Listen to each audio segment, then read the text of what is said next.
kick us off. Thank you so much.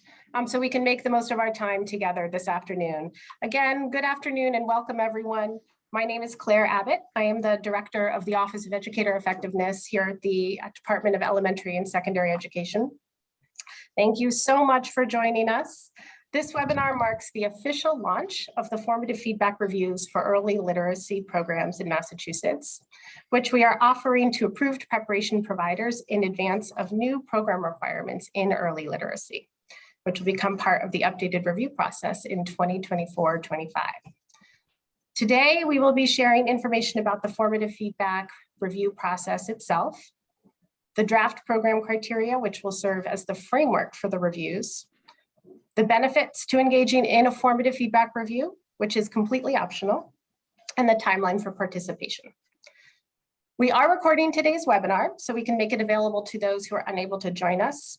And we're asking participants to use the Q&A feature at the bottom of your screen to share questions, which we will attempt to respond to in real time throughout, but we are also reserving space at the end of today's webinar for any additional questions. So as we get started, I first want to turn the mic over and introduce our partners in this work to my co-facilitator for today's webinar, Ed Crow from TPI US. Ed, would you like to introduce yourself and your team? Yes, sure. Thanks, Claire. Thanks very much. And good afternoon, everyone. I'm Ed Crow, and I'm the Chief Executive of TPI US. We really welcome and look forward to this opportunity to talk today about this overall formative review process and in a little bit about our organization that will be working with you in the rest of the year. My colleagues who are joining us in the webinar today are Cindy Edwards from Austin, Texas, who is an experienced reviewer and has done some work in Massachusetts, as the rest of us have a few years ago. Martin Newell is joining from the UK, where it's, I think, evening. And Holly Womack, also from Texas, who's a reviewer, a lead reviewer, and manages our planning for formative reviews.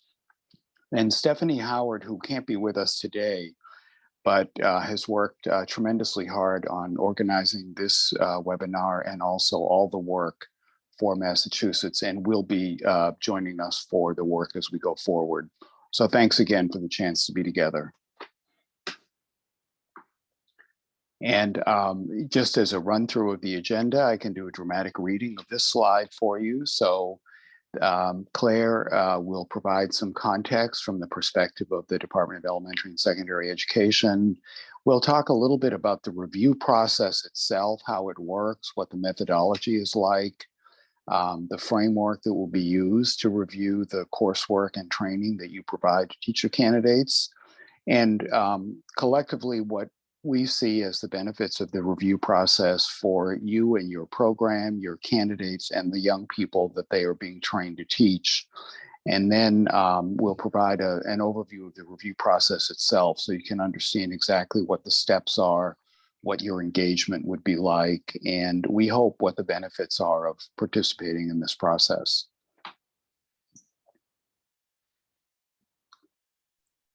Great. Thank you, Ed. Well, then I'm going to jump in with some context first before I turn it back over to you, Ed, for the details around the review process itself. But welcome to your team. We're really thrilled to have you here. So before we get started, I want to ground us all in the current context of reading, both throughout our nation and here at home in Massachusetts, as we are in the midst of a pretty remarkable shift in what we know about reading and what we know needs to be done to support children in learning how to read. For the last several years, with reading levels continuing to stagnate and opportunity gaps continuing to widen, educators and policy leaders across the US have been interrogating the methods, pedagogy, and curricula used to address early literacy. States have adopted new policies, laws, and regulations that shift the way our K-12 schools approach early literacy instruction. And as of this month, 49 states have passed legislation requiring public schools to identify and address the needs of students who are experiencing difficulty reading. 40 states have mandated that schools screen for students who are at risk in the early grades. And at least 18 states and the District of Columbia have said they plan to use COVID-19 relief funding through the American Rescue Plan or previous aid packages to support teacher training and instruction in evidence-based approaches to early literacy. With this movement in K-12 classrooms underway, teacher preparation is following suit. 16 states now require teacher candidates to pass a licensure exam aligned with evidence-based early literacy instruction. And the National Council on Teacher Quality recently reported that more than half of the elementary teacher prep programs it monitors and evaluates now embrace reading science, up from 35% just 7 years ago. Many of these states have looked to the examples provided by early adopters of evidence-based early literacy policies. So for example, since Mississippi passed the Literacy Promotion Act in 2013, the state's NAEP data has shown impressive gains in students' literacy success, launching them from 49th in the nation to 29th in just 6 years. And these gains have held. According to a recent statement about Mississippi's state assessment of third grade literacy, 73.9% of third graders passed the state's reading assessment for the 2021-22 school year. This is comparable to the 74.5% who passed in 2019, the last normal school year, which is a pretty startling outcome given the post-pandemic learning losses seen throughout the rest of the country.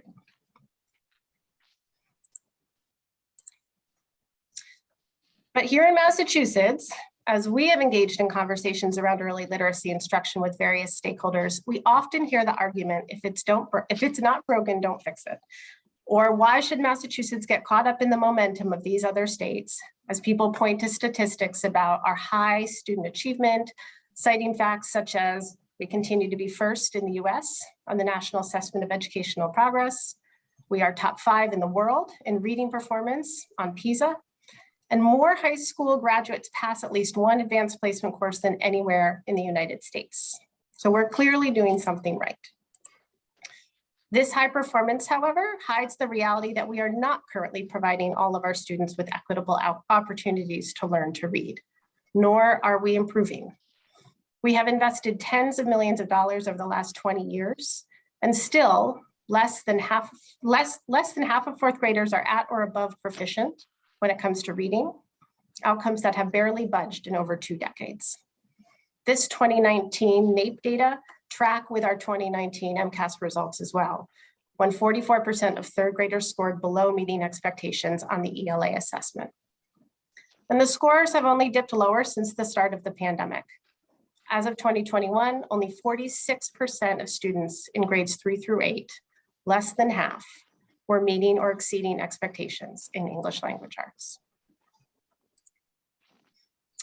Furthermore, and incredibly important when we think about what it means to support all students in the Commonwealth, when you disaggregate the data, white students in Massachusetts are supported to reach proficiency in reading at double the rate of Black and Hispanic students, whose proficiency rates are more similar to the average students in the lowest performing states in the country than to those of their more privileged peers in the Commonwealth.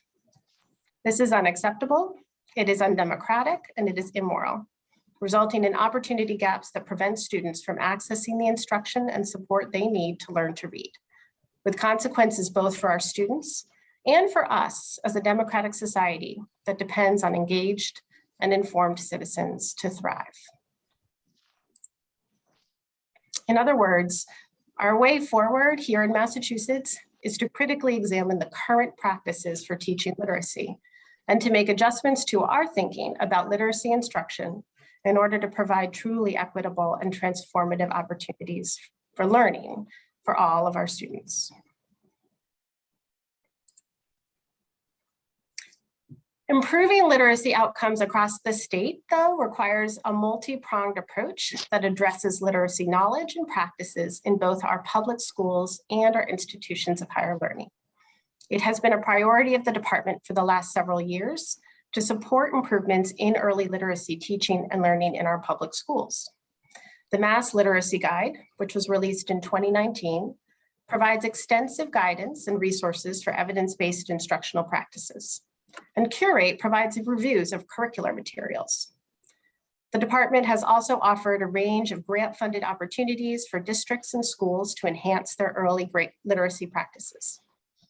And the recent rollout is a completely open source literacy curriculum aligned to the state's curriculum frameworks and mass literacy called Appleseeds, which is an evidence-based foundational skills curriculum available for free to all of our schools. But making this shift in schools is not enough. And this is why the Office of Educator Effectiveness is focusing on giving future teachers what they need to be ready when they are charged with the responsibility of the young students they will teach under early childhood, elementary, or moderate disabilities licenses. And you can see the state's goal articulated on the left here. By 2024-25, all early childhood, elementary, and moderate disabilities teacher candidates in Massachusetts are prepared through coursework and opportunities for practice and high quality feedback in evidence-based early literacy as outlined in the Mass Literacy Guide.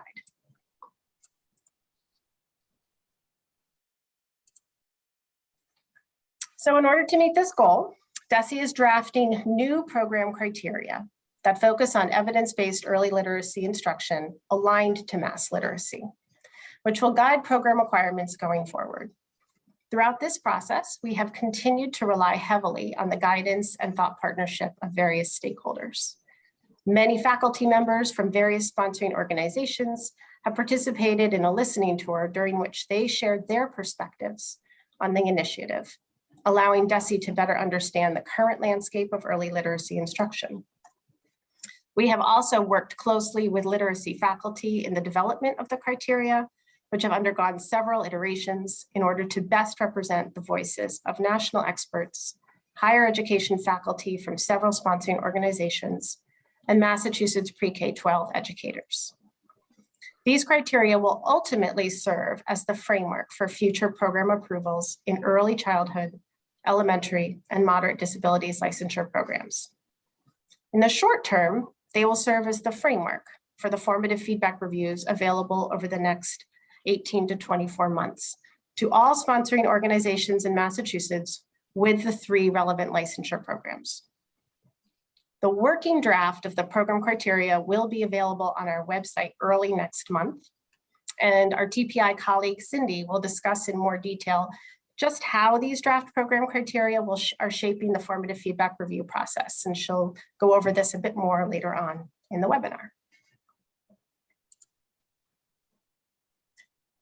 We know that any change to program requirements takes careful consideration to successfully operationalize, and that sponsoring organizations will need time to make programmatic shifts in order to meet any new expectations. Therefore, we are inviting sponsoring organizations with licensure programs for elementary, early childhood, and moderate disabilities to participate in optional formative feedback reviews, starting with a first cohort in fall of 2022, and continuing with cohorts in spring of 2023 and fall of 2023.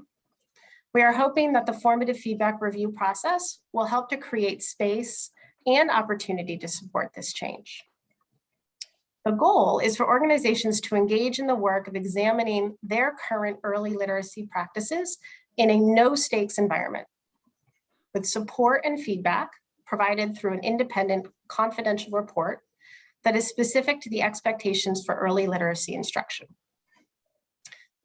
Organizations participating in the first 2 cohorts scheduled for next year will also have an opportunity to share direct feedback with us on the draft program criteria itself, as we work to finalize it for release in summer of 2023.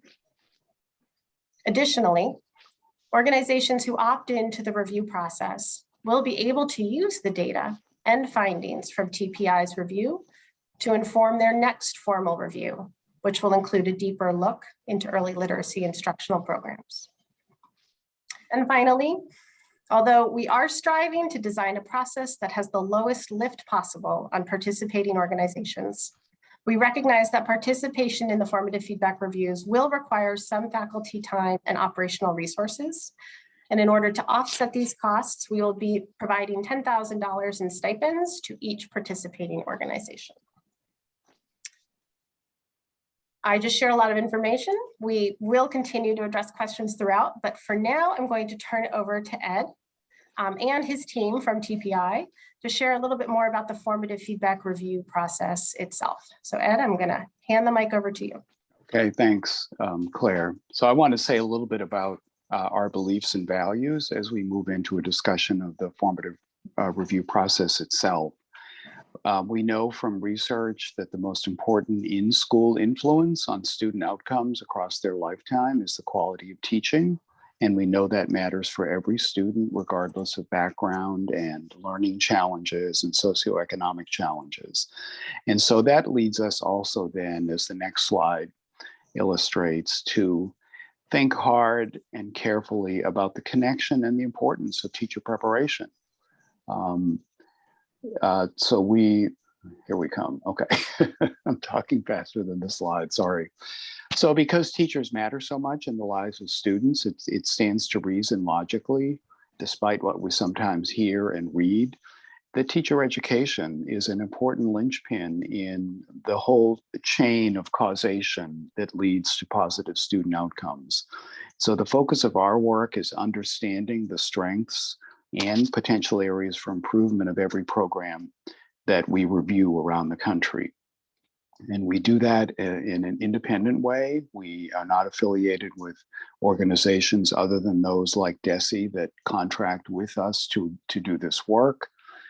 We staff our teams with trained experts in teacher preparation and in the K-12 world, who are their own work is carefully monitored as well. We have an internal quality assurance system so that the same kinds of things we're asking you as a sponsoring organization to think about in terms of improvement using your own data to improve your processes and outcomes, we do that ourselves. And we also depend on you as programs that we work with to help us understand where we can get better. But this assessment, as we do this work around the country, we see as a baseline for meaningful change because it provides teacher prep programs, their faculty, their deans and others, and their school partners with usable information in the same way that you look to your clinical supervisors to provide actionable feedback to candidates in their teaching practice. That's our goal, and that's what we're trained to do.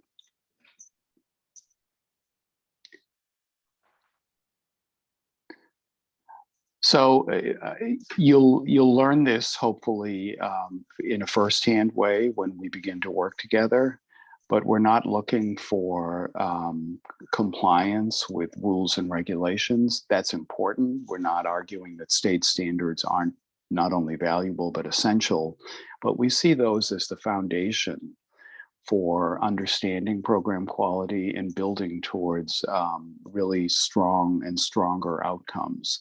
So we think we're an improvement-focused organization, and that's the philosophy that infuses the frameworks that we develop with individual states, looking for ways to help you build continuous and sustained improvement across all the areas of your program, whether it's coursework or clinical practice or observation and feedback, or even how you share information and improvement steps with your school and other partners.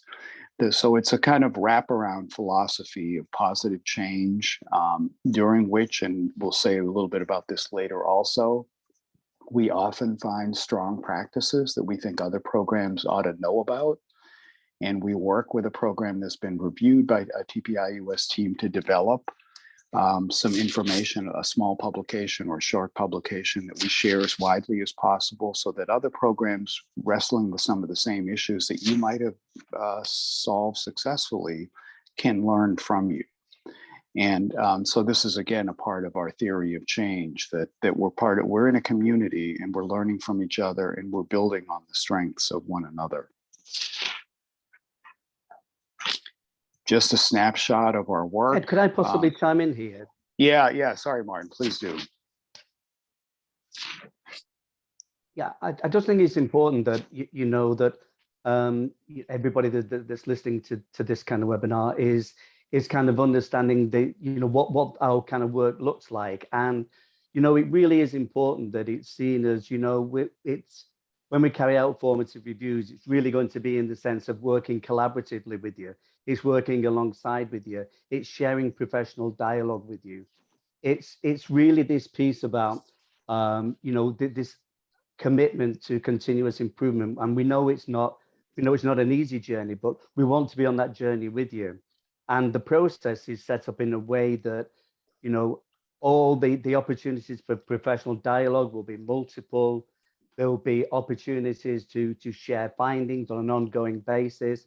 And it really is this commitment to being open and transparent, and that, that you're not on your own, that you'll have us working alongside you, and together we can plot that pathway for improvement. And that is kind of crucial as well in terms of when we're talking about the improvement versus the compliance. It's, when we're kind of looking at, like syllabi, or you're looking at coursework, or you're looking at the quality of feedback to candidates, we know that might be in existence, and because it has to be and it needs to be. But I think also what the point is in looking at is what is the quality of that, and how can that be improved? Because I think everybody on this call knows that it's so that the where candidates are placed, the mentors they're placed with, that the quality of the coursework, that's the impact that's going to make a difference to address some of the figures that Claire was talking about.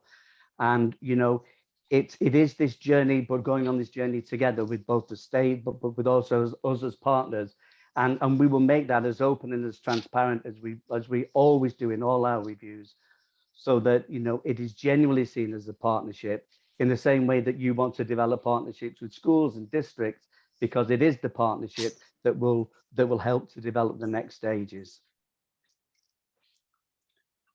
Thank you, Martin. And I think a related point to that is, as we do our work, we seriously believe one of our goals working with an individual program is to develop relationships as colleagues, so that we're pulling in the same direction, we're understanding each other, and we're understanding what the meaning of findings would be as a review proceeds during a week and then later on. So this last, before I transition to Cindy to talk about the framework that's been developed for Massachusetts, this is just a snapshot of the work we've done over the years since 2013, and an example of the number of new teachers and students we think have benefited from our work with about 250 programs in over 20 states over these 8 years, almost 9 years now. So I'll pass to Cindy now to talk about the review framework that she, like all of us, has been involved in developing, and kind of immersing ourselves in the issues of Massachusetts. And I think Cindy's had some difficulty trying to get into this webinar. So as far as I know, she is not here. And so I'll be Cindy. And I'll take her slides. Okay.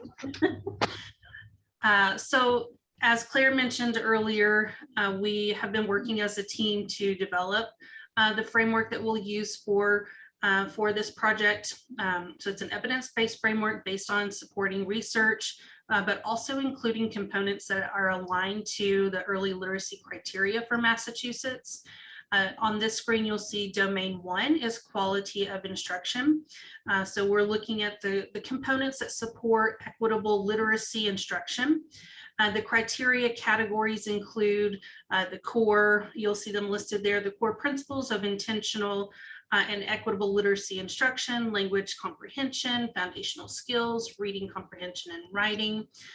So this domain will support evidence regarding how well programs ensure the candidates have the foundational knowledge of equitable and evidence-based literacy practices to meet diverse learners' needs.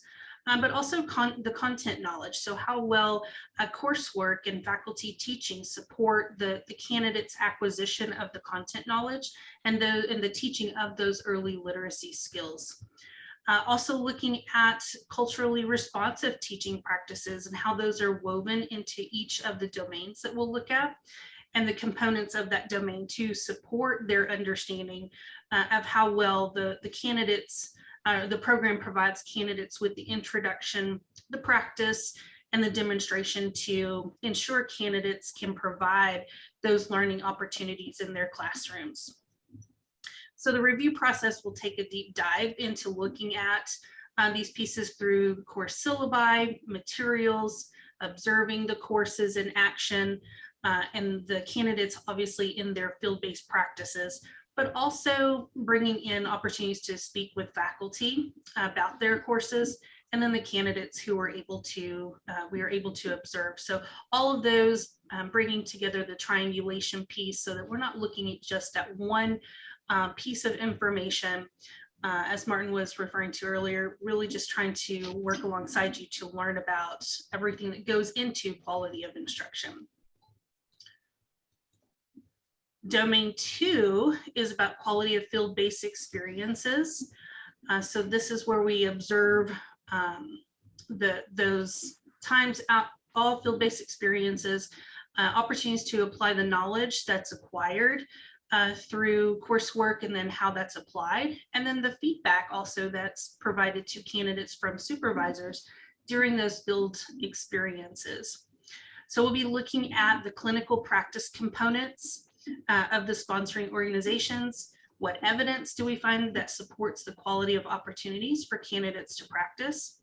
And how is the candidate's growth supported by that effective observation and feedback cycle?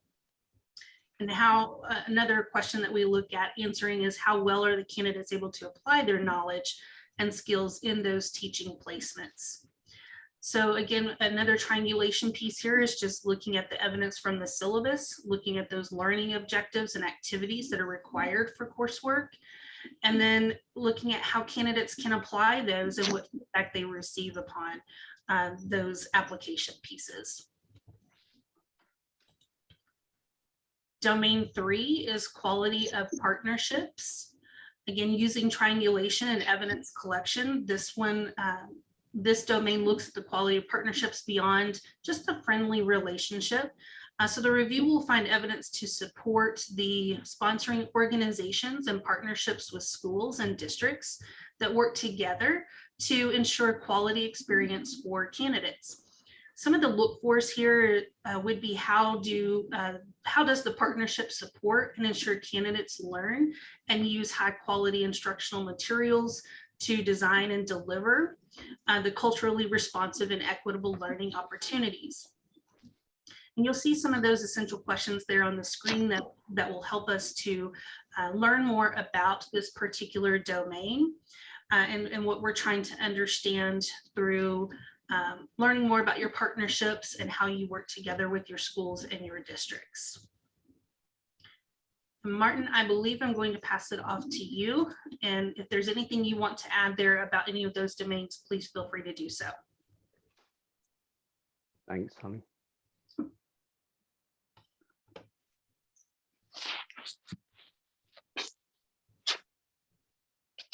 The next one up. Yes, I think Martin, you'd take the next couple, the who conducts reviews, yep, and then from there. Sure. Thanks. So obviously, it's very important to, for listeners to understand like who conducts these reviews. Well, most of the people that we use for our formative reviews around the country, and we've reviewed now over 250 programs across the United States. And most of the people that we use in the formative reviews are professionals drawn mostly from the expert K-12 education sector. There's an extensive training session that they go through, that prospective candidates would go through. Then after that, they go out into the field. They're supported with mentors. Their performance is regularly and rigorously monitored to ensure that they're of the right caliber, and that what a really important part is to understand that in addition to the knowledge and the expertise that they bring to these reviews, it's also important that they're the right kind of mindset, and that is the mindset that believes in a kind of continuous improvement, and a mindset that believes in working collaboratively, with programs.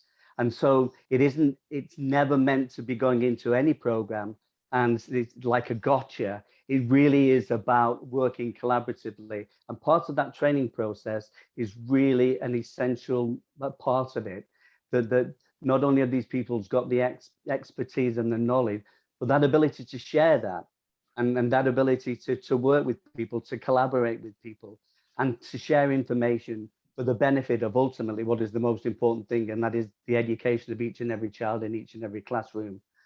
And so in addition to the skills that they develop in terms of the in carrying out reviews in a highly effective and professional way, it is this mindset of being able to work alongside people and making sure that, very much like, when we look at kind of mentor teachers, it's not just in that ability to role model good teaching, it's also about that ability to support.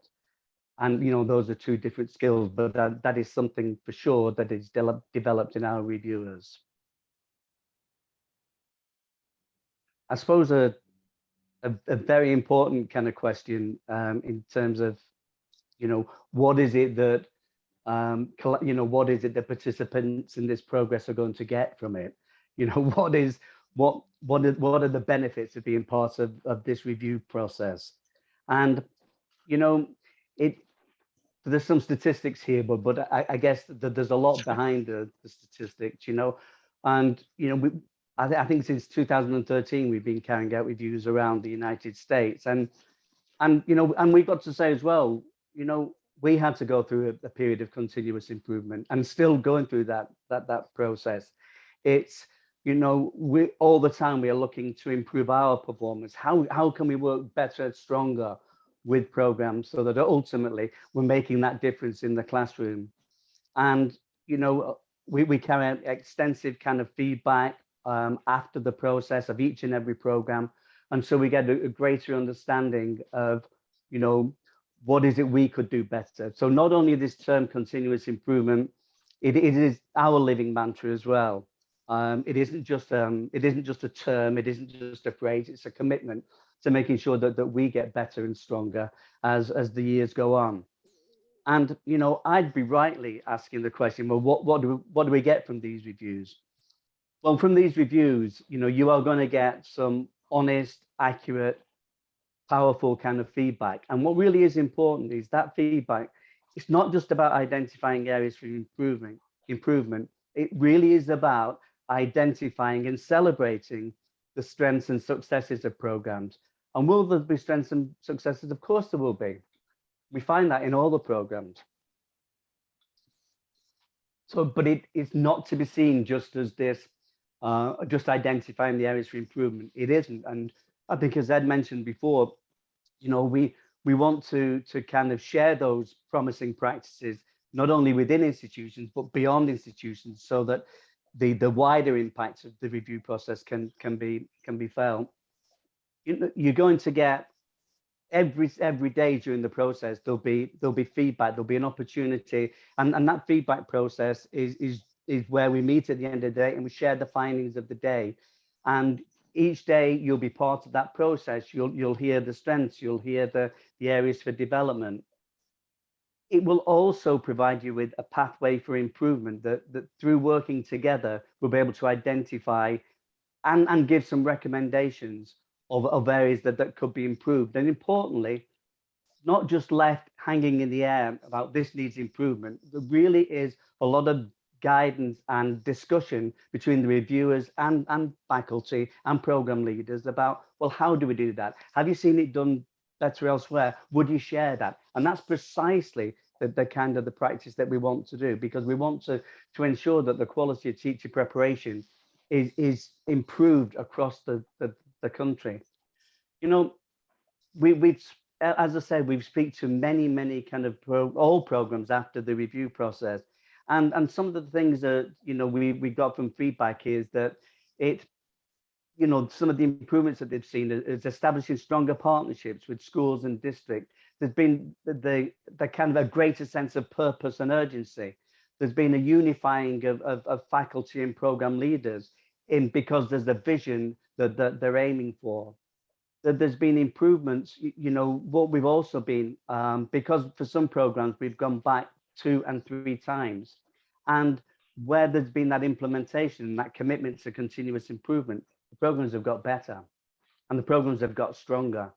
And there's a real momentum that's gathered to improving the quality of teacher preparation, and particularly in literacy, which is, there is no more important thing. And then driving those those improvements within the networks that they work in. And I think, as we mentioned previously, quite a lot of people that we've been reviewed are now our reviewers. That they've seen the benefits of the process and they've gone into the training. And what's really kind of important is that those skills that they pick up from the training and those skills that they can pick up from the review can then be fed back into the system, so that there's internal capacity to drive forward more kind of improvements. So there really are, a lot of benefits from. We understand that, when a kind of an initiative is put forward by, like this, but it is based on transparency. It is based on openness. It is based on professional dialogue. It is based on working truly in unison to really drive forward the improvements that, as Claire mentioned in those statistics, that are needed. And only by kind of working in that partnership, and only by strengthening those partnerships, and not that working in silos, is a kind of a cornerstone of driving forward further improvements. So there are benefits. I'm sure there may be some downside in terms of maybe, some of the work that is put in beforehand. But again, there's tremendous support. There's tremendous guidance to help put everything together. So it is a process that has many benefits, which I hope that you will experience, and you can come back to tell us the tale. Thanks, Martin. And the next slide is kind of about the nitty-gritty of the reporting process. And as I get into that, I want to pick up on a point that Martin made that I think is really important. We'd like the programs in Massachusetts to really keep this in mind.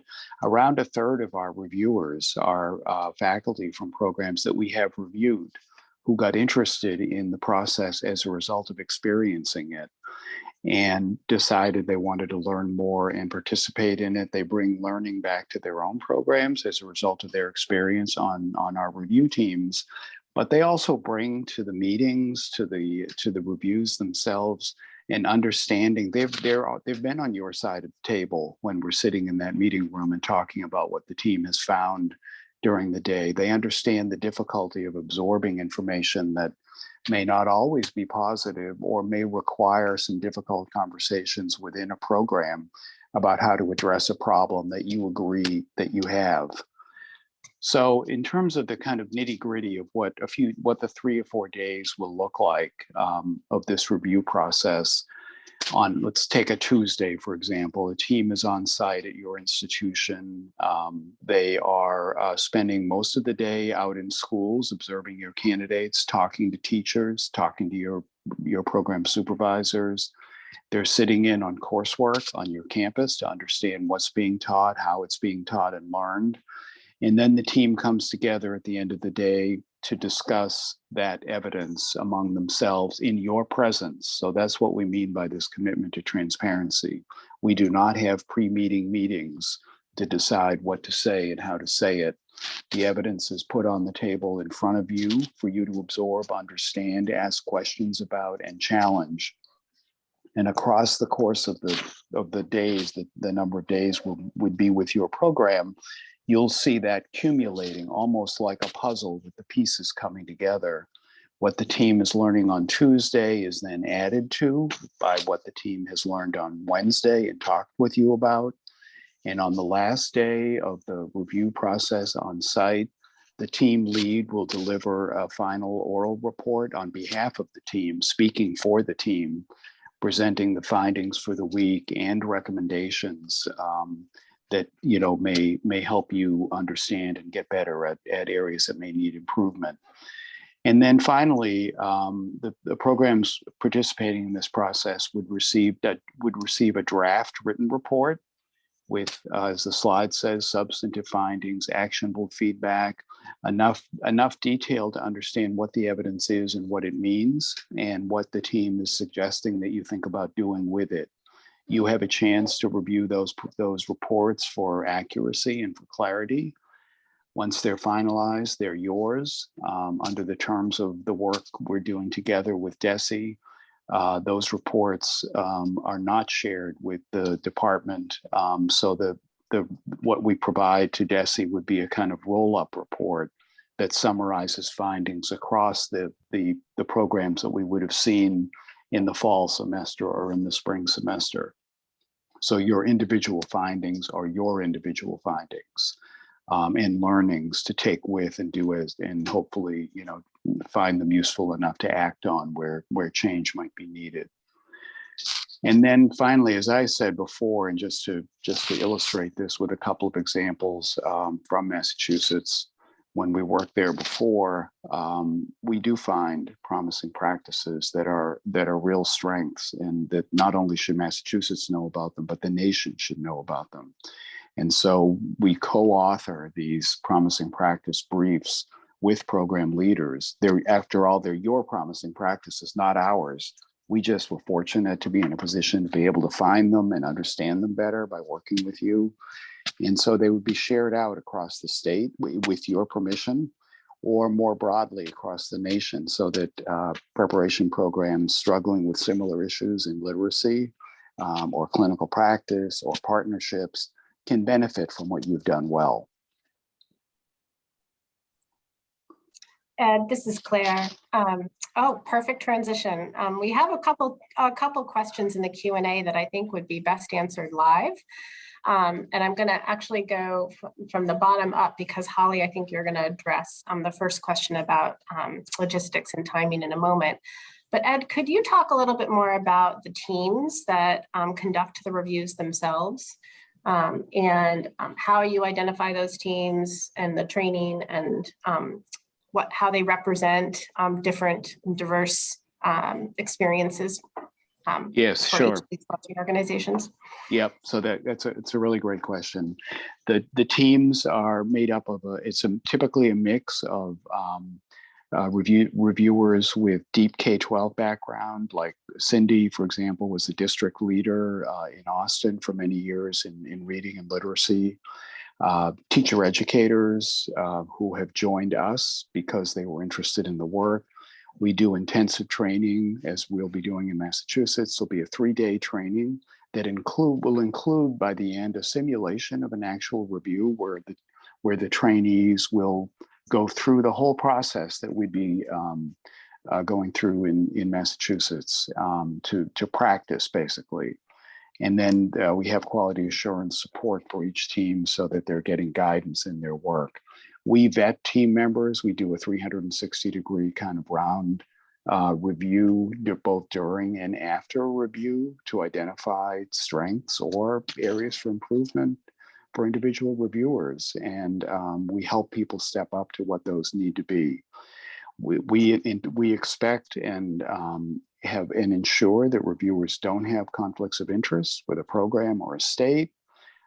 We look at, particularly in a specialized area like literacy, for deep expertise in the field and for deep understanding not only of the content area, but of how it could be applied in practice, and how to work effectively with program leaders and faculty in reporting information and discussing issues with them. So I hope that helps. And one more thing, if I might, Claire, I would say, as part of our transparency, we would welcome program leaders in Massachusetts contacting leaders and faculty from other programs that we've reviewed and asking for themselves, without us around to monitor the conversation. How was it really? Were these guys any good? Do they know what they're doing? Did they treat you fairly? Those are relevant questions, and we would encourage people to ask them. And I think you'd be pleased by the answers, but it's up to, we'd be happy to make those connections. Thanks, Ed. And one other question just came in, just about the types of evidence that you look for during these formative feedback reviews. And Holly, I know you mentioned several during your review of the domains that are part of the framework, including classroom observations, course syllabi, interviews and focus groups with candidates and supervisors and faculty. Are there any other others that you would elevate for purposes of this particular type of review? Well, we do look at data that the program shares with us. So what's your performance been like? Or in the improvement area, for example, every program we've ever visited has already been working on areas that they think they could do better on. So we just ask for insights into that. Who's with you on it? Who's working with you on it? What do those improvement plans look like? What successes have you had? So we'd like you to tell your story through the various kinds of evidence that we'll be asking you to share, so that we have an understanding and that you believe we have an understanding of all the relevant dimensions of the program and how it works. I think it's a really good question, that, Claire, and I think that, I think what happens throughout the review is that there's a lot of kind of live events, that takes it away from just purely just looking at the syllabi. What we do is we triangulate kind of lots of different evidence points. So, through interviews, through, classroom observations, through coursework reviews, then all the time we're kind of triangulating, looking at the same piece of evidence, but from multiple points. And that's why it gives the evidence a really compelling kind of a compelling framework. And, the idea that it is these live events and we're talking to multiple different people who may see the same things from different perspectives. So I just looked at the time and this is going quickly. So I'm actually going to move us along because Holly, I think you're going to cover some of the logistics and the overview of the review process, which will address Stephanie's question and probably some others that are on people's minds. Sure. And I will try not to get into the weeds on these things, but there's a question, please just raise it so that I can clarify it.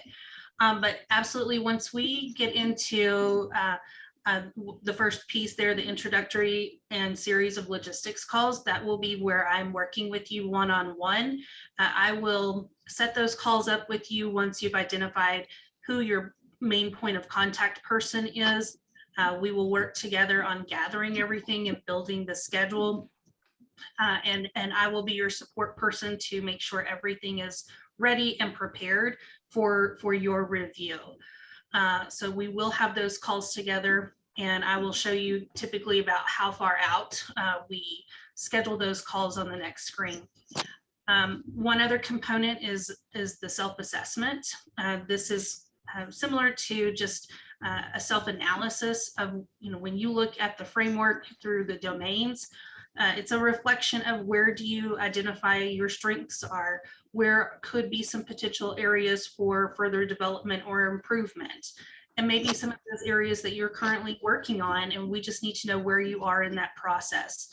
It's not a scored document. It simply helps to provide some really good context for the team to know where you are and where you see yourself in each of those domains at the time of the review. The document repository, this will be a Google Drive that we set up so that you can house everything for the review in one place. So in this little picture right here, you'll see that there are folders. So we'll have a folder for each domain. We'll have a folder for your self-assessment. There will be a schedule template in there, and then anything else that we find that we just need to house in that one place. So we'll have everything securely located there. Only you will have access for your program, and then the review team would have access during that review time. You'll see just a picture of a potential schedule here. So we'll work off of a live draft throughout our preparation to make sure we have all of the types of activities plugged into the schedule to ensure that the reviewers are able to attend or speak to the different individuals throughout the days that they are with you, in order to triangulate between the different documents they're looking at or different activities that they are conducting. This last piece, I think, would be very beneficial for the questions you were asking about different types of documents or pieces of evidence. we will provide to you what we call an at a glance. It really breaks down, goes through the timeline of preparation, when things might be needed to be submitted, what are the documents that would be most representative for each domain, what are the steps for building the schedule. So it's a very detailed document, and we'll use that during our one-on-one preparation. And I will use that also to do as an inventory of what we have during each of those check-in calls, so that we just know where are we and what do we still need. But it's a great communication piece between you and myself to help us prepare throughout the process. And this just gives you just an overview of the timeline that I was mentioning, you know, really how far out do we like to get started with you. So we aim to launch your preparation about 10 weeks out, so that we can chunk up. You'll see those flags at the top and the stars at the bottom. We like to spread it out for you so that you're not trying to do too much at one time, but it also gives you the opportunity to work on things that may take a little bit longer, like building the schedule. That's putting a puzzle together, trying to incorporate all of the different individuals and activities that we'll need for the review. So we want to give you the time to do that and build it across those 10 weeks. But you can see there how we'll spread out our calls, spread out what you can work on in preparation for those calls in order for us to be ready for the review time. So that's really how we try to chunk that out for you. And I know part of the question was, you know, how long will the review be? And Ed, you may have to touch on this a little bit, or maybe Claire. I think those will vary depending upon how the size of the program. But I think we're looking at somewhere between 2 to 4 days. Is that correct? Yes, that's right. And we could clarify that for you in an individual conversation with a program. It's really based on the size of your program. And there was a question also about what programs this was applicable to. These reviews will be specific to early childhood, elementary, and moderate disabilities programs. So if you're a sponsoring organization with all 3 licensure programs and you would like a formative feedback review associated with all 3, then I imagine that might add a day or 2. Whereas if you just have one program that you would like to participate with, it might be shorter. So I think that's one thing to consider. There was also a question about whether sponsoring organizations currently under review could volunteer for this program. Most organizations will not be under review until fall of 2024, when the next formal review process begins. These formative feedback reviews are going to be offered over the next 18 months. So there will be a fall 2022 cohort, a spring 2023 cohort, and a fall 2023 cohort. So there shouldn't be really any overlap with the formal state review.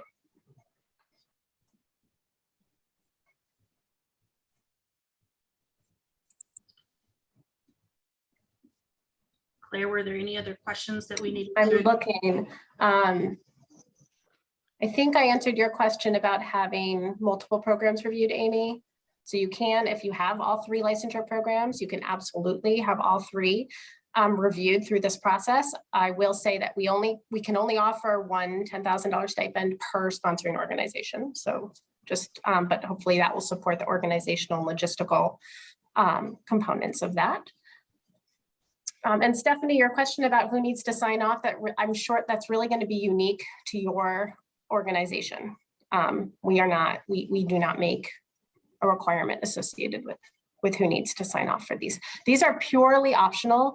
And as Ed noted earlier, the department does not see any information from your review. You will get a confidential report with all of the findings and analyses associated with the review. And TPI US will only be providing back to the department a summary aggregated analysis at the conclusion of this process.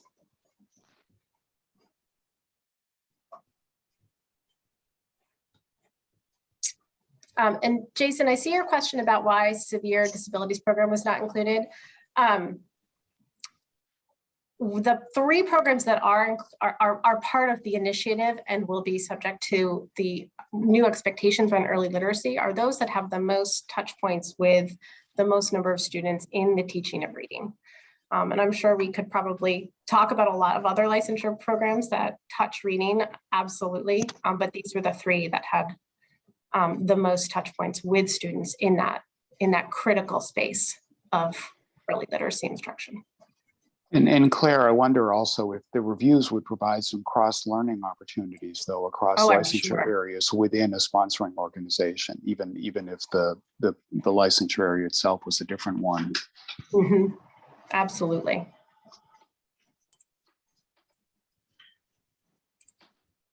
Okay, just the last couple of slides here when thinking about those semesters that Claire mentioned and wanting to consider one of those. We will have a Google form link that we're going to provide to you that lets you think through one of the semesters, what would work best for you. On the screen here, you'll see some things to consider as you're thinking about not only the semester of your preference. You can rank the semester. I prefer either fall 22 or fall 23 and so forth, but also then which review timeframes within each semester. On the form, you'll see you can select weeks throughout the semester. It does not mean that we would be there the entire week. It simply means we're just looking at weeks to consider. But you can also select your top 3 preferences throughout each of those semesters. But these are things to consider, whichever weeks you choose. We would obviously need to be able to observe the literacy coursework, candidates teaching in the field, supervisors providing feedback in a post-conference scenario, and then have the ability to speak with the different individuals that we referenced earlier that you see there. And then also no conflicts such as district, testing situations or federal holidays, things like that.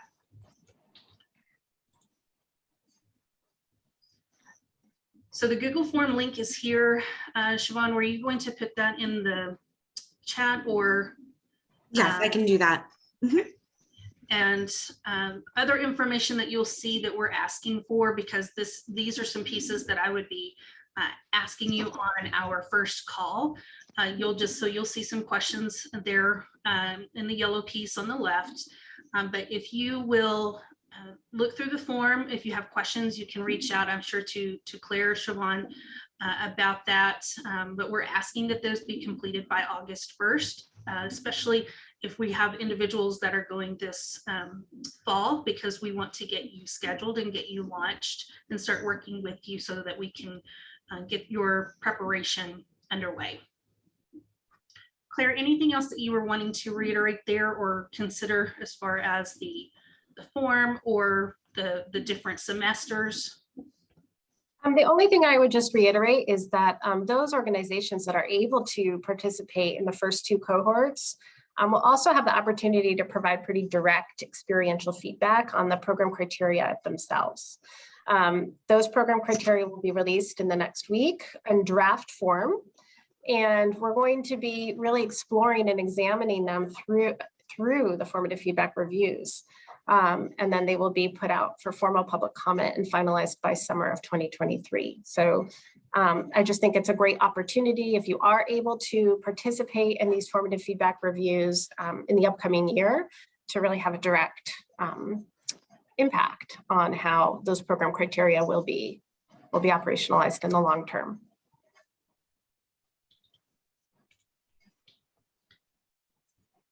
Claire, do we have other questions that were entered?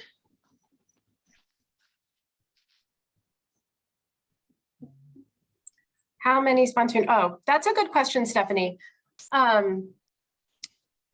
We can support quite a few. I defer a bit to Ed and Martin and Holly. That's also partly why we want to ask everyone to rank their preferences for which semester they would like or which cohort they would like to be a part of. But our goal is to be able to service all sponsoring organizations who are interested in participating in this. So I want to say we can go up to 15, Ed, each semester. Yes, I think we plan for up to 15 per semester, Yes. but if the, if the demand is higher, we can make some adjustments. Yeah. That would be a good problem to have, a good, Yeah, a good we'll sign appreciate for that problem. Massachusetts, right? We may just move to Massachusetts. How about that? Yeah, that's suits me. We really want to ensure that you feel ready to meet these expectations over the next several years. And we want to work with you and partner with you to do this in a supportive and meaningful way. So we hope you find this opportunity to be supportive of these evolving expectations around early literacy.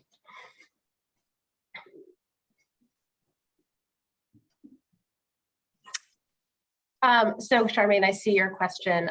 We are providing the $10,000 to support and offset the costs, any costs associated with these reviews, whether it's operational or faculty time. That's up to you. But otherwise, it's a free service. Right. So institutions are not required, where you would not have to utilize funds for the reviewers to travel. You're not expected to pay for hotels for the reviewers or anything like that. That's part of other funding, but not your funding.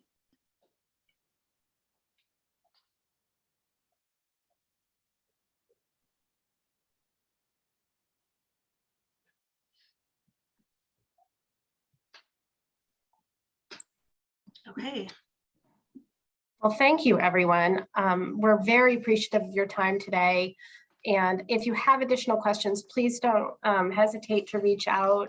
You can reach out to TPI US. I think on the last screen, oh, maybe Siobhan, if you could put Stephanie's email in the chat, that would be terrific. You can reach directly out to me. I would offer you Siobhan's email address, but Siobhan will be leaving us in about a week to go become a mom. So she might not be responsive for the next 3 months. So if you do have any questions, please reach out either to our TPI partners or to me specifically. We'll be happy to help you. And that we hope that you're interested in this and that this is of support to you going forward. And as Siobhan noted, we'll be sending out the link in our EE newsletter, which is going out tomorrow, as well as additional information. So, thank you, everyone.